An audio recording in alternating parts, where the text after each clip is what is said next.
Hello there guys, this is Jack Pritom Soren. তো generative AI এর নতুন একটি ভিডিওতে আপনাকে স্বাগতম। তো আজকে হচ্ছে এতদিন আমরা কি টপিক নিয়ে আলোচনা করেছি, একটা র্যাগ এর পাইপলাইন, অর্থাৎ যে স্টেপসগুলো দরকার সমস্ত স্টেপসগুলো আমরা হচ্ছে এতদিন দেখেছি, তাই না? যে আমাদের হচ্ছে কি ফার্স্টে আমরা হচ্ছে ডকুমেন্ট লোড করেছি, সেটাকে আমরা টেক্সট স্প্লিট করেছি, চাঙ্কিং করেছি, ঠিক আছে, বিভিন্ন খণ্ড করেছি। দেন আমরা কি করেছি, সেটাকে আমরা চাঙ্কসগুলোকে এমবেডে কনভার্ট করে আমরা ভেক্টর স্টোর করেছি, সেটাও আমরা দেখেছি। তারপরে আমরা কি করেছি, আমাদের পরে রিট্রিভ আমরা করে দেখেছি যে কিভাবে রিট্রিভ করতে হয়, ঠিক আছে, আমরা লাস্ট ভিডিওতে সেটি দেখেছি।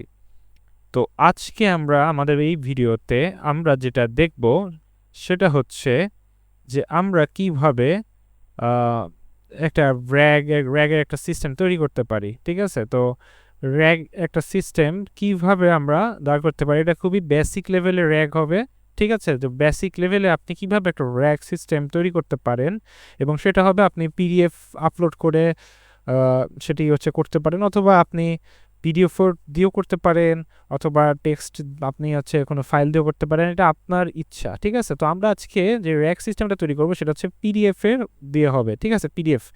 পিডিএফ ফরম্যাট, আমরা পিডিএফের একটা বুক আপলোড দিয়ে দিতে পারি, সেটাকে আমরা যে পাইপলাইন ওয়াইজ যেভাবে আমরা দেখেছি সেভাবে জিনিসটাকে প্রসেস করে তারপরে আপনি তার কাছে যে সমস্ত কোয়েরি দেবেন সেগুলোর উত্তর দেবে, ঠিক আছে। তো আসুন আজকে আমরা শুরু করি। তো ফার্স্ট অফ অল এখানে আমরা দেখতে পাচ্ছি যে আমাদের কি লাগবে। ফার্স্ট অফ অল আমাদের লাগবে হচ্ছে আমরা কি করেছি দেখেন, এখানে আমরা ফার্স্টে আমাদের যেহেতু আমরা একটা মডেল ইউজ করেছি, এমবেডিং মডেল ইউজ করতে হয়েছে, তারপরে আমাদেরকে ইউজ করতে হয়েছে এলএলএম মডেলস। তো এগুলোর জন্য আমাদেরকে এপিআই লোড করতে হবে, তো আমরা লোড.envটা লোড করে নিয়েছি। হ্যাঁ, নেক্সটে আসি, আমার এমবেডিং মডেল আমরা কি ইউজ করেছি, মিস্ট্রাল এমবেড ইউজ করেছি। দেন আমরা ভেক্টর স্টোরে আমরা ক্রোমা ডিবি ইউজ করেছি, এবং আমরা পার্সিস ডিরেক্টরিতে আমরা কি নাম দিচ্ছি, সেটা হচ্ছে ক্রোমা ডিবি নামে সেভ হবে, এবং এমবেডিং ফাংশনে এমবেডিং মডেলটা আমরা দিয়ে দিচ্ছি, ঠিক আছে। নেক্সটে আসি, আমরা রিট্রিভ করব কিভাবে, আমাদের সার্চ টাইপটা কিভাবে হবে সেটা আমরা ইউজ করছি এমএমআর। আমরা এটা নিয়ে আলোচনা করেছি, আশা করি আপনি এমএমআর সম্পর্কে জানেন, ঠিক আছে। তো আমরা এমএমআর ইউজ করতেছি, এবং নেক্সটে আমরা কে ইজ ইকুয়াল টু, মানে আমরা সেই রেজাল্ট কতটা চাচ্ছি এভাবে আমরা দিয়ে দিচ্ছি, যে দুইটা আরও অনেক কিছু আছে সেগুলো এরা যদি আপনি হচ্ছে ডকুমেন্টেশনে যান, ফেচ কে ল্যামডা মাল্ট এমইউএলটি মাল্ট, এটা হচ্ছে আপনি মানে বিষয়টা কি, যে এটা আসলে আপনাকে কি অ্যাডভান্টেজ দিচ্ছে, কিভাবে এটাকে প্রসেস করতেছে, আপনি এটা সম্পর্কে জানিয়ে নিতে পারেন। এরপরে নেক্সটে আসি হচ্ছে এলএলএম এ আমরা চ্যাট মিস্ট্রাল এআই, সেটার মডেল আমরা ইউজ করতেছি মিস্ট্রাল স্মল, এবং প্রম্পটে আমরা প্রম্পট টেমপ্লেট দেখেছিলাম। তো প্রম্পট টেমপ্লেটে আমরা একটা সিস্টেম প্রম্পট আর হচ্ছে হিউম্যানের এই দুইটা জিনিস দিয়ে দিচ্ছি টেমপ্লেটে।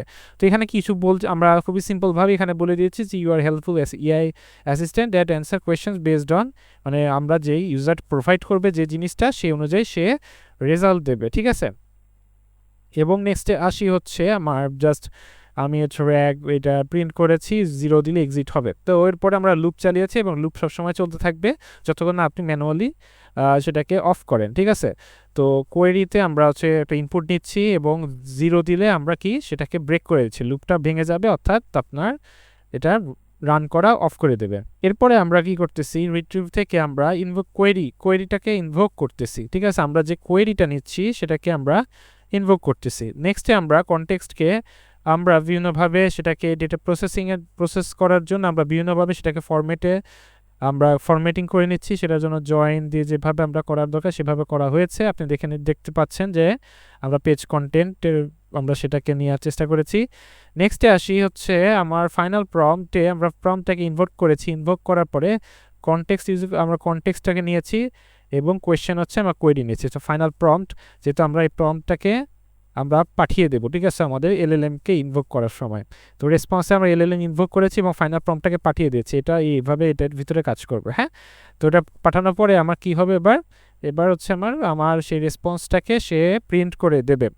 তো আমরা এর আগে আমরা ভিডিও দেখেছিলাম যে আমাদের ডেটা সার্ভিস নামে একটা ছিল ডেটা, যেখানে আমরা কি করেছিলাম, আমাদের একটা পিডিএফটাকে, আমরা রিসার্চের একটা পিডিএফ ছিল, সেই পিডিএফটাকে আমরা কি করেছি, ডকুমেন্ট লোড করে নিয়েছি এবং আমরা চাঙ্ক হচ্ছে ক্রিয়েট করেছি, স্প্লিট করার পরে সেটাকে চাঙ্কে কনভার্ট করে আমরা এমবেডিং মডেল ইউজ করে আমরা কি করেছি, সেটাকে আমরা হচ্ছে এমবেডে কনভার্ট করে আমরা ভেক্টর স্টোরে সেভ করেছি। ঠিক আছে, সেটাকে কি বলেছিলাম যে একবার রান করতে হবে যেন আপনার ক্রোমাডিবি নামে একটা ফোল্ডার ক্রিয়েট হয়, সেখানে আমার ক্রোমাডিবিতে আমার এই সমস্ত চাঙ্কসগুলো এমবেডেড অর্থাৎ ভেক্টরাইজ অবস্থায় সেভ থাকবে। তারপরে আমরা কি করব, এই প্রজেক্টটা রান করলে আমরা যে প্রশ্ন করব সেখান থেকে ভিডিও থেকে যে প্রশ্নগুলো করব সেটার রেজাল্টটা দেবে, সেটার অ্যান্সারটা দেবে। তো আমরা ফার্স্টে আমি ক্রোমাডিবিটা আগে একটা ডিলিট করে দিয়েছি। সো আবার আমরা কি করি, আমরা হচ্ছে এই ডেটা সার্ভিসটাকে আরেকবার রান করি, তাহলে আমার কি হবে, আমরা সেটাকে হচ্ছে একটা আমরা ডেটাবেসটা তৈরি করে নিতে পারবো। ঠিক আছে, তো আমরা কি করব, ডেটা সার্ভিস আমরা যদি ইন্টার দিই, এবার এটা একটু টাইম লাগে, যেহেতু আপনার এটা ডিপেন্ডস করতেছে আপনার পিডিএফ এর সাইজের উপরে, তার উপর ডিপেন্ড করে সে আপনার প্রসেসিং করতে একটু টাইম নেবে। ঠিক আছে, তো আমরা একটু ওয়েট করি। তো আমরা হচ্ছে রান করার পর দেখতে পাচ্ছি যেখানে ক্রোমাডিবি এখানে হচ্ছে ক্রিয়েট হয়ে গেছে, মানে আমার তাহলে যে আমি রিসার্চ পেপারে যেই পিডিএফটা দিয়েছিলাম সেটা সে এমবেডিং ক্রিয়েট করে, সে চাঙ্কস ক্রিয়েট করে এমবেডিং ক্রিয়েট করে সেটাকে স্টোর করে নিয়েছে আপনার ক্রোমাডিবিতে। এবার আমরা যদি প্রজেক্টের যে এই ফাইলটা আছে এটাকে যদি এবার রান করি, আমরা একটু দেখার চেষ্টা করি। ঠিক আছে, পাইথন প্রজেক্ট আমরা যেটাকে রান করি, এবার দেখি আমরা ওকে, এবার আমার কাছে আমার সাকসেসফুলি রান হয়েছে। এবার আমার কাছে প্রশ্ন, আমি হচ্ছে ইনপুট দেবো, আমার কাছে প্রশ্ন ইনপুটের জন্য চাচ্ছে। সো আমি হচ্ছে এখান থেকে একটা প্রশ্ন আমি জিজ্ঞেস করবো, এখানে ট্রান্সফরমার নিয়ে যেহেতু আলোচনা করা হয়েছে, সো এখানে আমি একটা প্রশ্ন করবো যে what is the transformer architecture. হ্যাঁ, আমি যেরকম প্রশ্ন জিজ্ঞেস করি দেখি সে আমাকে রিপ্লাই দেয় কিনা, এবং সেটা কিন্তু পিডিএফের থেকে সে কিন্তু রিপ্লাই দেবে। সো এখানে দেখেন সুন্দর মতো দিয়েছে, এখানে অনেক বড়ই অ্যান্সারটা দিয়েছে। দেখেন অ্যাসিস্ট্যান্ট কি বলতেছে, the transformer architecture is type of neural network model, এরকম অনেক কিছু সে বলেছে, রাইট। তো তার মানে এটা আমার কাজ করতেছে এবং আমি টার্মিনাল এটা সুন্দর মতো পাচ্ছি। সো দেখতে পাচ্ছেন র্যাগ অ্যাপ্লিকেশন কীভাবে সুন্দর মতো আপনি বেসিক লেভেলের কীভাবে র্যাগ অ্যাপ্লিকেশন তৈরি করতে পেরেছেন।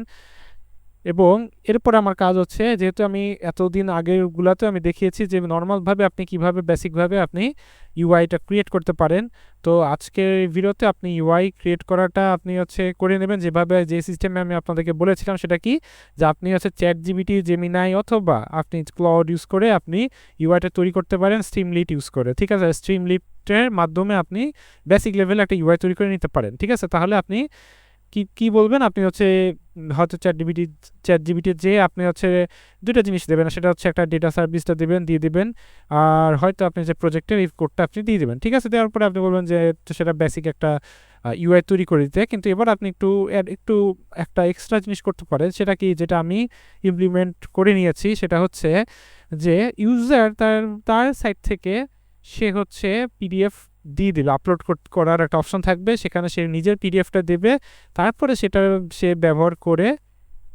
আমরা মানে তাকে যে কোয়েরিগুলো দেবে আমরা সেগুলো রেজাল্টটা দেবো, অর্থাৎ তার প্রশ্নের উত্তর দেবো। ঠিক আছে, তার মানে কি ইউজার এখনকার কাস্টমভাবে সে হচ্ছে পিডিএফগুলো আপলোড করতে পারবে, এবং সেই পিডিএফ থেকে এবার আমরা সেটাকে ডকুমেন্ট লোড করব, চাঙ্ক করব, ভেক্টরাইজ করে আমরা ভেক্টরে কি করব, সেভ করব, করার পরে আমরা রিট্রিভ করে তাকে অ্যান্সারটা দেওয়ার চেষ্টা করব। ঠিক আছে, তো এই যে আমার হচ্ছে প্রজেক্টের যদি আসি, আমার প্রজেক্টটা হচ্ছে এখানে যে app.py, এই প্রজেক্টের ভিতরে আপনার স্ট্রিমলিট আমি বলতেছি না আপনাকে স্ট্রিমলিটের পুরো A to Z জানতে হবে। ঠিক আছে, আপনি এটা বেসিকভাবে এটা তৈরি করে নিতে পারবেন, আপনাকে সুন্দর মতো চ্যাটজিপিটি আপনি এআই এর মাধ্যমে আপনি সেটা ইউজ করে আপনি হচ্ছে সেটাকে একটা সুন্দর ইন্টারফেস দিতে পারেন। ঠিক আছে, আমাদের মূল লক্ষ্য হচ্ছে কি, আমরা যেই ব্যাকএন্ডের যে কনসেপ্টগুলো, যেভাবে একটা র্যাগ অ্যাপ্লিকেশন তৈরি হয় সেটা আমরা হচ্ছে জানার চেষ্টা করব। ঠিক আছে, তো ঠিক আছে, সুন্দর মতো আমাকে দিয়েছে কোডটা, এবার এখানে app.py এর ভিতরে সুন্দর মতো আমার দেওয়া আছে। তো এবার হচ্ছে কি জিনিসটা, যে আমরা কি করব, আমরা হচ্ছে ইউজারের কাছ থেকে পিডিএফটা নেওয়ার চেষ্টা করব, এবং সেই পিডিএফটার থেকে আমরা হচ্ছে কি করব, আমরা হচ্ছে তাকে অ্যান্সার দেওয়ার চেষ্টা করব। তো তো মেক শিওর আপনি এই প্রজেক্ট রান করার আগে আপনার ক্রোমা ডিবি যেই ফোল্ডারটা ক্রিয়েট হবে সেটাকে অবশ্যই ডিলিট করে নেবেন। কারণ কি আপনার হচ্ছে এটা যে আমি বলেছিলাম যে যতবার আপনার এটা হবে আপনি একই ফাইল যদি সবসময় আপলোড করতে থাকেন বারবার সেটাকে তার উপর দিয়ে আপনার হচ্ছে দিতে মানে নতুন নতুন আপনার ডুপ্লিকেট হিসেবে তৈরি করতে থাকবে, ঠিক আছে। তো এটা প্রবলেম ক্রিয়েট করে, তো আপনি এটা ডিলিট করে নেবেন, ঠিক আছে। তাহলে আপনার হচ্ছে প্রবলেম হবে না।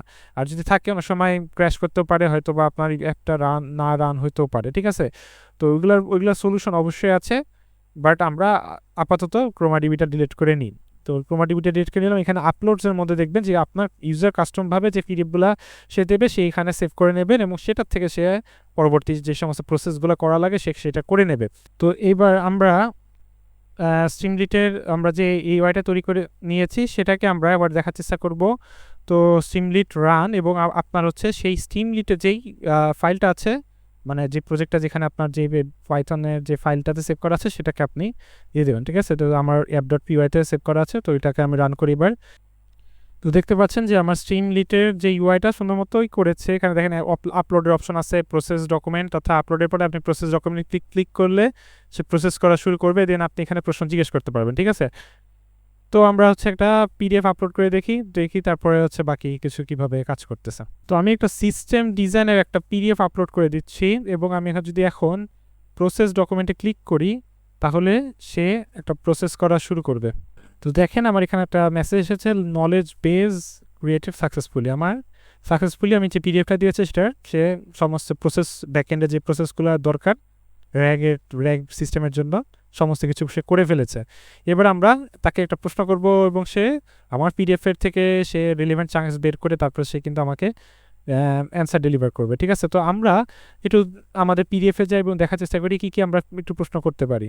তো এই তো আমার পিডিএফ, তো এখানে আছে হাউ ডাজ গিট ওয়ার্ক, এই একটা প্রশ্ন আছে, ঠিক আছে। আমি যদি এটা ক্লিক করি এই প্রশ্নটাকে আমি একটু কপি করার চেষ্টা করি, ঠিক আছে। এবং এইবার আমি যদি এখানে হাউ ডাজ গিট ওয়ার্ক যদি ক্লিক করি দেখি আমাকে কি উত্তর দেয়। দেখেন এখানে লিখছে Git works by managing 4 main storage location on a machine, কীভাবে working directory, staging area, local repository, remote repository, ঠিক আছে। আরও অনেক কিছু বলেছে। তো আমরা যদি এবার একটু ইয়াতে আসি, আমাদের পিডিএফে আসি, দেখেন এখানে কিন্তু এরকমই আছে, দেখেন ওয়ার্কিং ডিরেক্টরি, দেখছেন আমার কিন্তু পিডিএফের ভিতরে এইগুলাই বলা আছে, ঠিক আছে। সে কিন্তু আমাকে ওইভাবেই নিয়ে এসে দিচ্ছে, সে সেটাকে প্রোভাইড করতেছে, ঠিক আছে। এভাবে জিনিসটা কাজ করতেছে। দেন আমরা যদি আরেকটু ইয়েতে যাই, আমরা যদি আরেকটু নিচে যাই এবং আরেকটু কী প্রশ্ন করতে পারি, আচ্ছা ঠিক আছে, হাউ ডাজ জিআরপিসি কীভাবে কাজ করে, আমি যদি এখানে দিই দেখি কি দেয় সে, ঠিক আছে। তো gRPC is a high performance open source universal RPC remote produce, সেরকম অনেক কিছু বলেছে, দেখছেন। তো আমাকে সুন্দর মতো কিন্তু তার মানে আমার সে র্যাক সিস্টেমটা কাজ করতেছে, আমার পিডিএফ থেকে ভালো মতো আমাকে ইনফরমেশন নিয়ে এসে দিচ্ছে, ঠিক আছে। তো সুন্দর মতো কাজ করতেছে। আশা করি বেসিক লেভেলের আপনি র্যাক সিস্টেমটা তৈরি করার মতো আপনার সেই নলেজটা আজকে থেকে আপনি পেয়ে গিয়েছেন। আর যদি আপনি এখনও না শিখে থাকেন, আমার আগের সমস্ত ভিডিওসগুলো দেওয়া আছে, এক্সপ্লেন করা আছে, আপনি সেগুলোও দেখতে পারেন, ঠিক আছে। তো আপনি সেখান থেকে শিখতে পারেন যে কীভাবে প্রসেস বাই প্রসেস আপনি এইগুলাকে কাজ এইভাবে যে আপনি একটা ডেটাকে রেডি করা থেকে শুরু করে কীভাবে আপনি সেটাকে প্রসেস করবেন, সমস্ত কিছু আমার আলোচনা করা হয়েছে আগের ভিডিওগুলো। আপনি যদি না দেখে আসেন আপনি দেখে আসতে পারেন এবং আপনি সুন্দর মতো বেসিক লেভেলের র্যাক সিস্টেম তৈরি করে নিতে পারেন। এখানে আপনার দেখতে পাচ্ছেন সুন্দর মতো আমার পিডিএফ থেকে অ্যান্সার সে দিচ্ছে, আমাকে প্রোভাইড করতেছে। তো এই তো ছিল আজকে র্যাগের আপনার বেসিক একটা প্রজেক্ট দেখালাম হ্যান্ড টু হ্যান্ড যে কীভাবে আপনি এটাকে সুন্দর মতো তৈরি করতে পারেন, ঠিক আছে। আমার কোডটা মেইন ফ্যাক্টর না, আমার ফ্যাক্ট হচ্ছে আমাদেরকে এই যেই ফান্ডামেন্টাল যেই টপিকসগুলো যে এটাকে আমাদেরকে বুঝতে পারা যে কীভাবে আসলে মেইনলি কাজ করতেছে। কারণ এখন আমরা এআই থেকে কোড করে নিতে পারি, কিন্তু আমাদেরকে অবশ্যই জানতে হবে যে কোনটা কীভাবে কাজ করতে হয়, কোনটাকে কীভাবে ইউজ করতে হয়, কখন ইউজ করতে হয়, কোনটা কোন সময় বেস্ট মানে ওয়েতে ইউজ করা যায়। কারণ আপনার অনেক অপশনস থাকবে, কিন্তু আপনার ডিসিশন নিতে হবে যে আপনার সিস্টেমের জন্য কোনটা পারফেক্ট হবে এবং কোনটা ইউজ করতে হবে কখন। তো সবসময় অবশ্যই ফান্ডামেন্টালসগুলো আগে জানার চেষ্টা করবেন।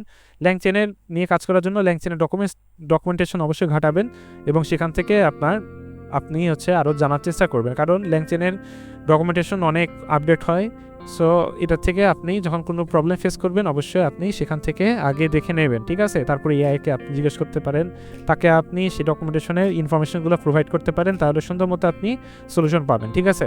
তো আজকে এ পর্যন্তই, সামনে আরও অন্য ভিডিওতে দেখা হবে, ততদিন ভালো থাকবেন, ধন্যবাদ সকলকে, থ্যাংক ইউ।